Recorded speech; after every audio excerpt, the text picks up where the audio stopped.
Hey, what's going on, guys? Welcome back to Jeremy Scott Fitness Podcast or Radio Show. Coming to you on this Monday, May the 4th here, 2020. Hopefully this finds you all staying safe and staying sweaty in some way or another.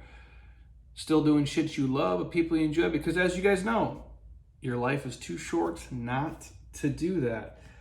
I have a podcast today, just a real simple message. A lot of stuff I've talked about before.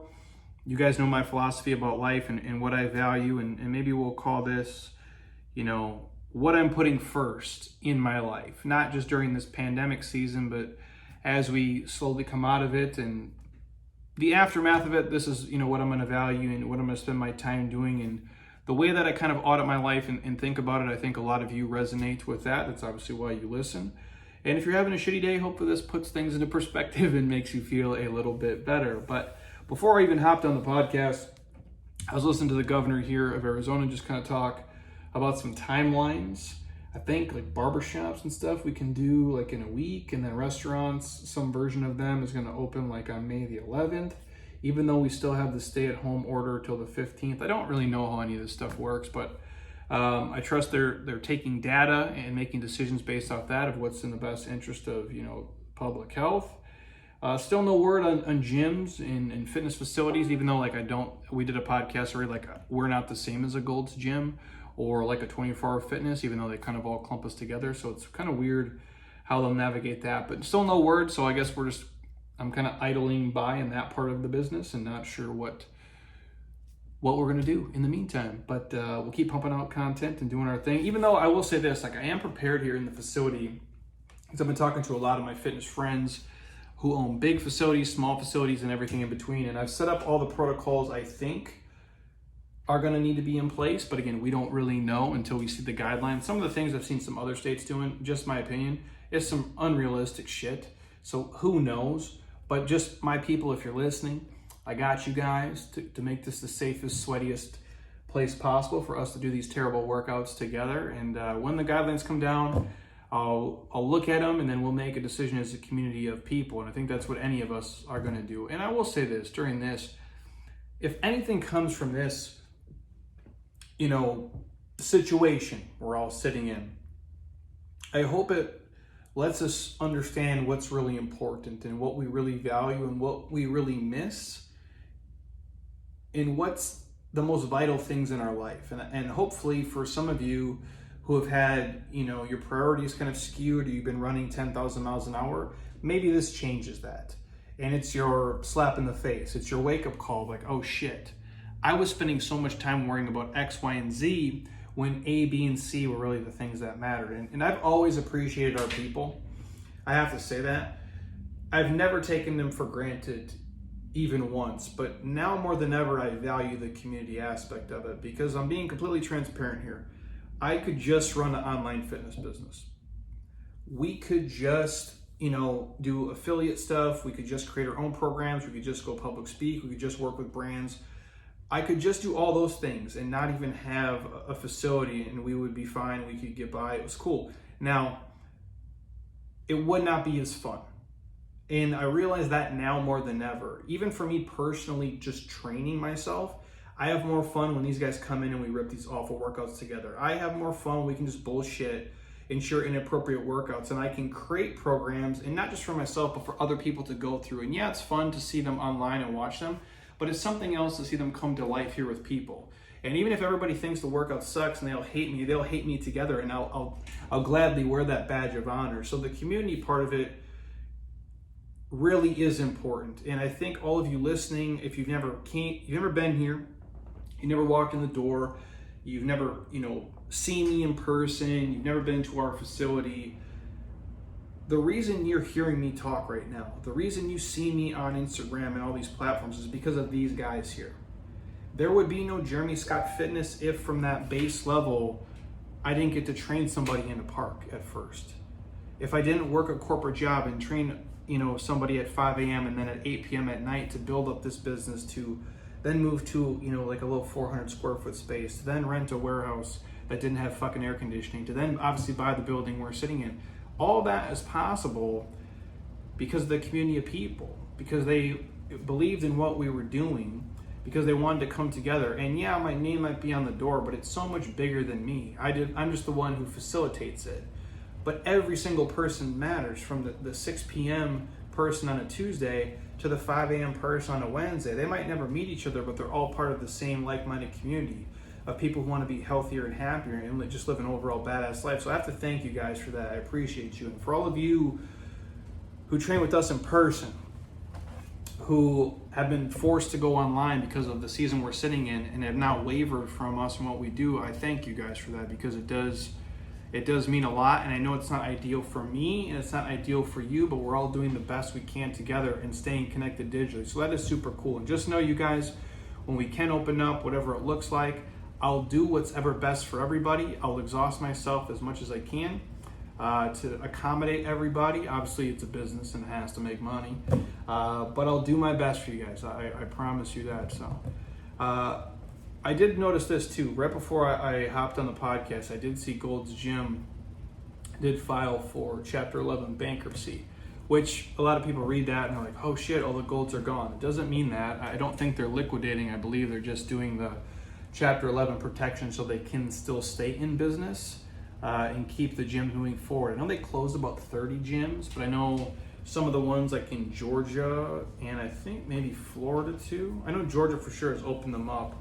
Those guys are in a tough spot, man, because obviously they can't do curbside, and I don't know how they open up. That's going to be a real tough thing to navigate the big box gyms. Dudes like me, it's still not ideal, but it's a lot easier than if you have this ginormous space and people just kind of, key swipe in and use equipment. I don't know how they can be profitable if they have to have, 1,000 members and now they're down to 500.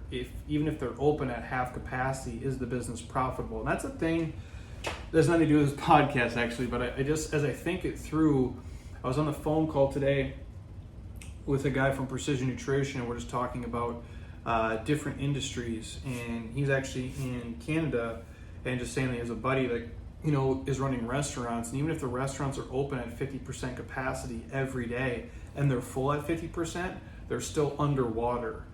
And obviously this is a health crisis. That's what's going on here. We do the best interest of the people who are most vulnerable to get sick and obviously die. So that's why I believe we've done this. At least that's what I guess we all believe, for the greater good.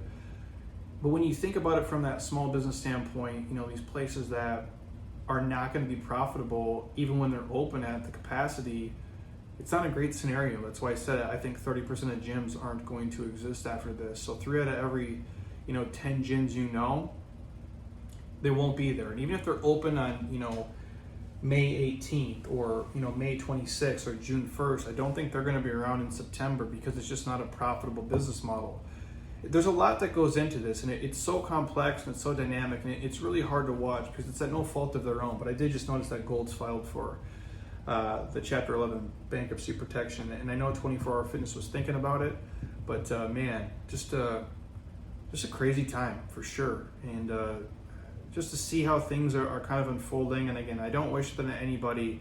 It's no fault of their own. I really do have empathy. And I know some of my other friends in fitness do not feel the same way. They're just like, they don't give a shit, man. They're just cutthroat. And as much as a killer as I am, I do have empathy for people when shitty things happen to them that are not in their control and not of their wrongdoing. But like anything, I guess you have to evolve and you have to change and shift. Otherwise, you're a dinosaur.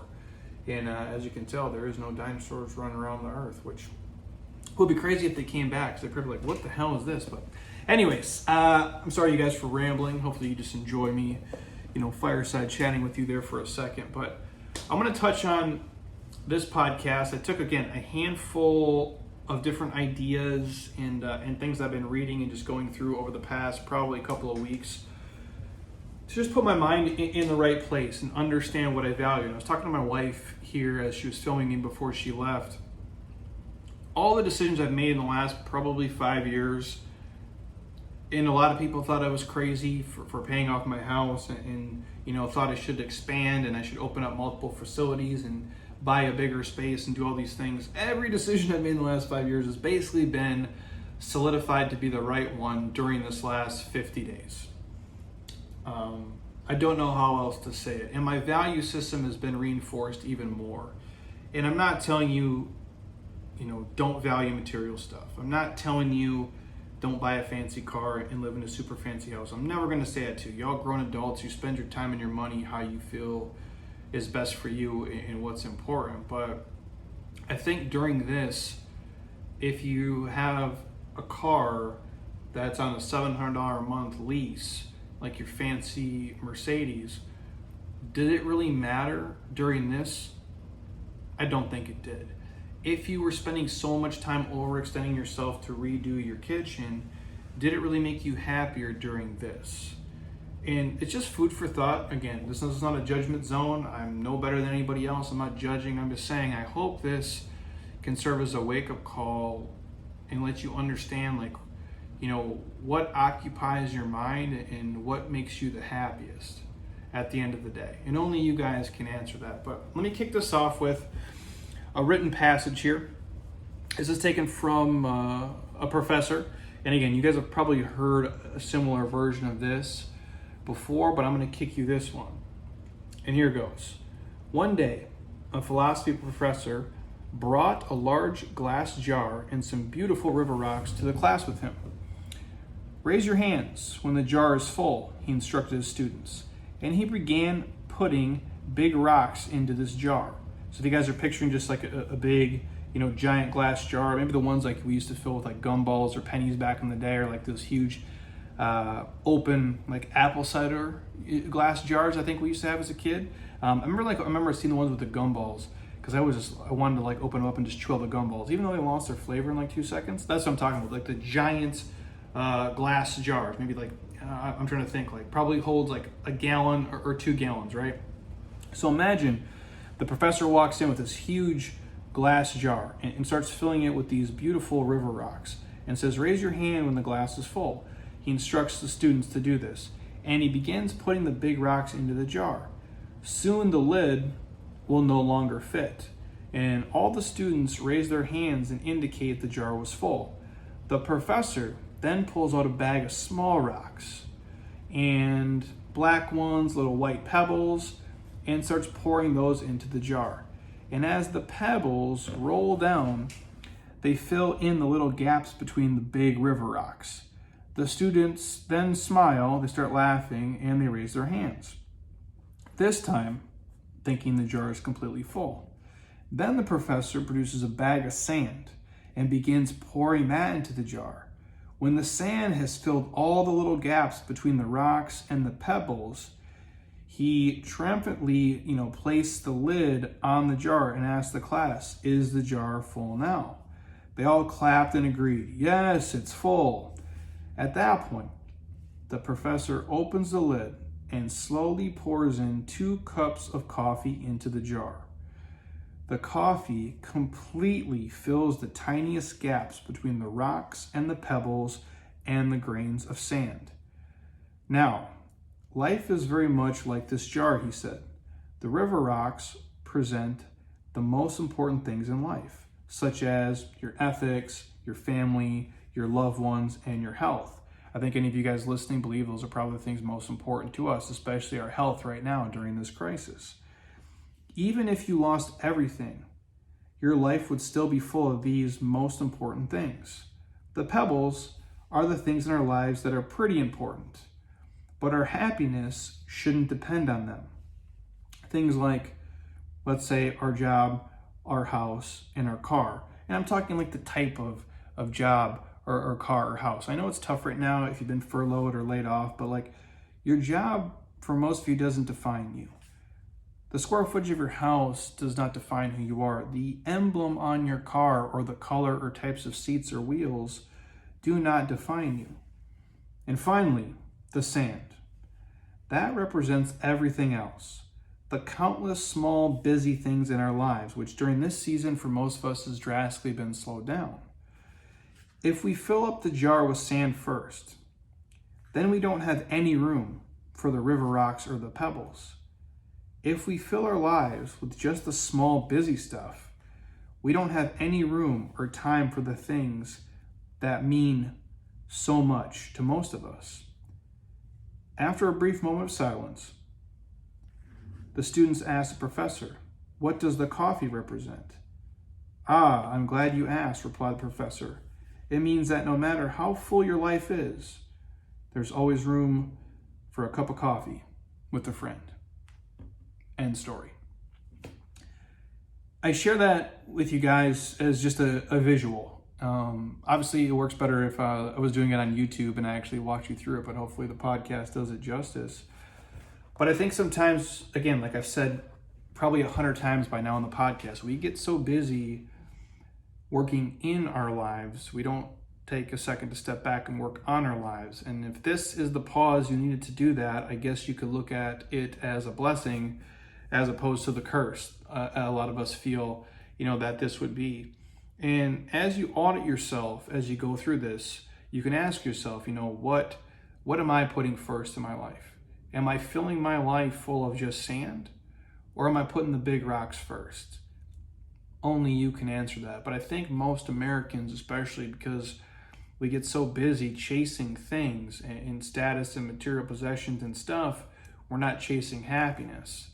And if you're filling your life with the sand, you're not making room for the big rocks, for your happiness, for your family, for your health, for the things that truly matter in your life.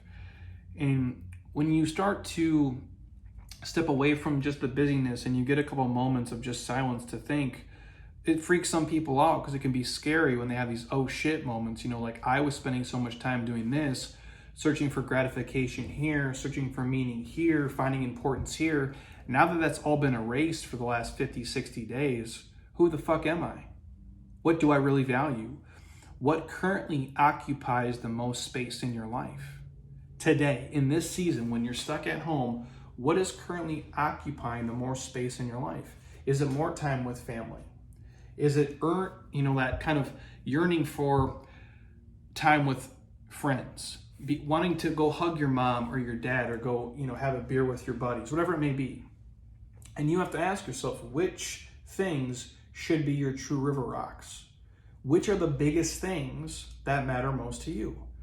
And which pebbles or sand are you currently devoting too much time to? Or were you, prior to this shutdown, slowdown, and which ones will you be devoting time to after this? And who should you take coffee with next week? Or when you're allowed to in person, social distancing, all things considered, right? But who are you going to make those moments for? And I think that's the takeaway. And I don't remember where the quote came from initially, but the quote is something like this, like, we will always have time for the things we put first. Or, we'll always make time for the things that truly matter. And I believe that when you look at your life, no matter how busy you get, as simplistic as it is, brushing your teeth matters. You don't skip it. As common sense may be, no matter how busy you are, after you take a dump, you always wipe your ass. You're never too busy for those things. And those are very simplistic. But yet we sometimes believe we don't have time for, hanging out with our husband or wife for an hour. We don't have time to go walk our dog. We don't have time to go play with our kids. We don't have time to exercise. We don't have 15 minutes to eat right, but we do. We're just confused at what things are river rocks and what things are just pebbles and sand. And that's just the takeaway, you guys, just really to have a level of mindfulness in your life about what you're really doing and what you really value. And I'll leave you with one quote as well before I go. And you might have heard this before. I might have even shared it before. I found it on the Minds Journal, which again, I read a lot of stuff. I'll scroll through things. Most of everything that I do is audio based, but again, I do scroll through a handful of articles each day. I do probably less now just because I'm trying not to watch the news. I'm trying to not read shit because, man, it's just it is not a fun place to get your mind in a rabbit hole for sure. But this is the quote. As you get older, you'll realize that a $300 watch and a $30 watch both tell the same amount of time. A Michael Kors wallet and a Forever 21 wallet hold the same amount of money. A $300,000 house and a $100,000 house host the same level of loneliness. A Ford will also drive you as far as a Bentley, or in this case, a 2008 Honda Accord will drive you probably even further than a Bentley, because apparently this thing is a tank and it lasts forever. And lastly, true happiness is not found in materialistic things. It comes from the love and the laughter found with each other. So stay humble, because as we know, the holes dug for us in the ground at the end of the day are all the same size, whether your net worth is 22 million or 22,000. And again, it's just playing off the takeaway is I believe up until this point have had it really good and really easy. And we all deal with shit. We all have struggles. We all have a story. We all have scars and things that have, nicked us and chipped us and broken us down a little bit as we go through life. I think that's a part of being a human, right? Like when you see adults, you just see them as adults. You don't see them as a 6-year-old kid, which we all once were. We made it this far. And we probably used to laugh more and play more, and we weren't so hardened, and we weren't so beat down, and we weren't so jaded, and didn't believe in all the conspiracies and that everybody is against us. And I'm not telling you what side of the fence to live on, but I think we get wrapped up in that, and we just start to see people, differently than they are, and we start to see ourselves, differently too as we go through time. And it's just a reminder to slow things down and really ask yourself what's important to you. And if this is the season of life to do that, then just make time to let this be that season and do the best you can with things moving forward and have a renewed sense of value. And I say because we've had it so easy. And again, I preface it by, I know you've all been through shit. You all have a story just like I do. But as I talked to my wife today before she left, I was like, you know what? Like, if this was 1932, how bad would this suck, man? Like, if this was 1910, and again, I'm throwing out dates here. What would I be like right now? Like, could I have had my wisdom teeth out? Were they doing that in 1910? I don't know. And if they were, what's the recovery time for that? I've had LASIK eye surgery. What's my vision scenario looking like right now? I'm pretty sure my daily throwaway contacts don't exist. I can just go to the doctor. I can go get a Z-Pack if I get a sinus infection. I can drive a car. I can talk to you guys on a podcast. I can get Netflix. I can order food dropped off to my front door. I can go to a grocery store and buy any kind of fruit and vegetable I want. And it's always at my fingertips. And admittedly, this season of life sucks and it's robbing us of some freedoms. And it's not what we're used to, and it's not normal. And I hate it, and I don't like the way that it makes me feel some days. And some days I'm normal and I don't even notice it's happening. And some days I'm like, this is just shit. But I also have to put myself in check and be reminded that, man, it's still 2020. I still have the internet. We still have heat and AC and electricity. And we still have some pretty cool people and friends in the world that are willing to support us and help us, and that we can help them and we can reach out to them. And 100 years ago, that wouldn't have been the case. And so I take everything in stride and I try to look at it from the broader perspective. Even though when you're in the middle of this shit, man, it definitely is hard to do. But if there's ever a time in your life to understand what things are important to you and what things are your river rocks and what things were you devoting way too much time to before and they're literally just pebbles and sand in your life, this is the time to do that. So hopefully you guys, that's just the takeaway, just a simple reminder. I know that has nothing to do with, really health and fitness, other than the fact of you could treat this as a time to understand your health and what you eat, and taking care of your immune system and getting quality sleep and working on mobility is, in my opinion, one of the big rocks that a lot of people treat as pebbles and a lot of people treat as sand. And then there's a lot of Americans who treat it like it doesn't even fucking exist. And I'm all for doing whatever the powers at be suggest, and I try to follow things, as close to a T as possible. But I do want to leave you with, this is the time where you can make your nutrition matter. This is the time where you can put real food in your body. This is the time where you can take care of your immune system. You can do something like throw in athletic greens every single day. 20 free travel packs. If you guys want some, shoot me a message. I'll give you the code. Do fish oils. Put chia seeds in your body. Take a vitamin C supplement on top of what you're doing. Get some sunshine. Take a D3 if you can.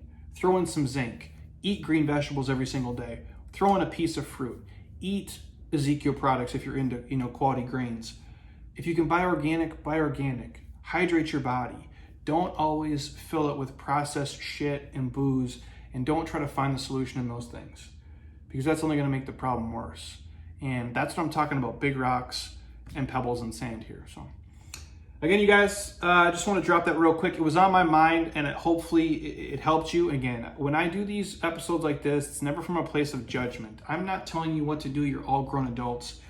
You do what you want, but it's my podcast, and you get my opinion, and I guess it's worth what you pay for it, but in all seriousness, I thank you guys for listening. I appreciate the support.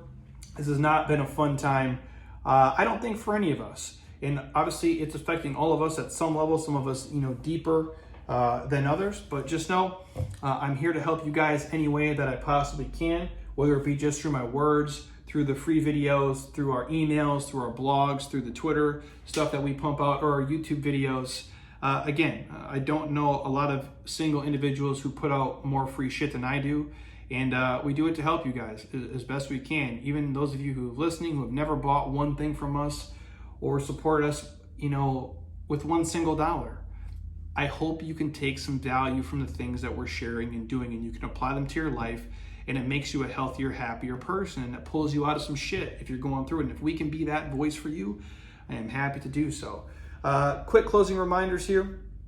Our 34 Days to Fit program is kicking off here in 5 days, 4 hours, 42 minutes, and 50 seconds as of Monday, May the 4th. So if you guys are interested in that, it is a workout spoon-fed to you every day, Monday through Friday. The weekends we give you some options too. I'll share all my workouts. We'll film some follow-alongs. We'll coach you in a private Facebook group so we can correct your form anytime you send a video in. We'll make it as interactive as you possibly want to be. You won't be able to escape me. So if you're into that, link is in my Instagram bio. It's on my Facebook now. It's coming out in every email we send from now until Saturday.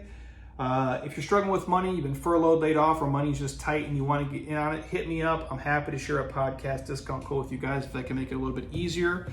Again, I know that the situation we're all sitting in right now is not ideal, but if we can help you stay active and be accountable, I'm happy to do it in that program. So hit me up and I'll share it with you guys, and we'll kick ass at least the next 34 days, and we'll see what happens on the other end. So as always, if you're on iTunes right now, stop. Don't be a lazy ass. Go to your podcast app, scroll your finger all the way down, just click 5-star, drop me a sentence or two. I truly would appreciate it. It would mean the world to me. I thank you guys for that. It doesn't take you very long. If you're on your MacBook or obviously an iPad, iTunes icon, ratings and reviews, 5-star at Jeremy Scott Fitness, and leave me a couple of sentences. And again, as always, share this with a friend or a family member you think it can help. Throw it up on your IG story or your Facebook. I truly do appreciate you guys with the shares. That's how we grow. And, selfishly, we make money off it, so I appreciate you guys for that, and it helps people, which is why we do these over and over and over again. So I thank you guys. As always, stay safe and stay sweaty. I'm probably going to bring Heather on the podcast tomorrow just to kind of riff and just chat, how we've been doing, what we're doing each week to navigate this. But if you got questions for us, send them in ASAP.